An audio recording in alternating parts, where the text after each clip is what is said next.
ఆంధ్రప్రదేశ్ ముఖ్యమంత్రుల సిరీస్లో భాగంగా ఈరోజు మనం నందమూరి తారక రామారావు గారి గురించి మాట్లాడుకుందాం. నందమూరి తారక రామారావు అసలు పరిచయం అక్కర్లేని పేరు. 1982 సంవత్సరంలో ప్రత్యక్ష రాజకీయాల్లోకి వచ్చి కేవలం పార్టీ స్టార్ట్ చేసిన 9 నెలల్లోనే అధికారంలోకి తీసుకొచ్చిన మహానేత. అయితే అప్పటి వరకు కాంగ్రెస్ పరిపాలనలో ఉన్నటువంటి తెలుగు రాష్ట్రాన్ని, తెలుగు వాళ్ళ ఆత్మగౌరవాన్ని చాటి చెప్పేలా ఢిల్లీ పెద్దలకు ఎదురు తిరిగి తెలుగువారి సొంత పార్టీని అధికారంలో తీసుకొచ్చిన నాయకుడు నందమూరి తారక రామారావు గారు.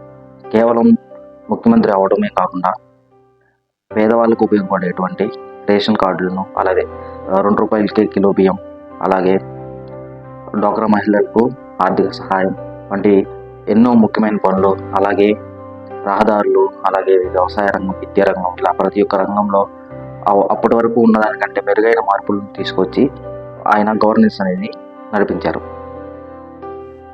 దాదాపు 7 సంవత్సరాల 2 నెలల కాలం ముఖ్యమంత్రిగా 3 సార్లు ఎన్నికైన నందమూరి తారక రామారావు గారు ఒక ప్రత్యేకమైన ముద్రను రాజకీయాల్లో వేశారు. చూశారు కదా. Thanks for watching. రేపు మరొక ముఖ్యమంత్రితో కలుసుకుందాం. Please do subscribe and support.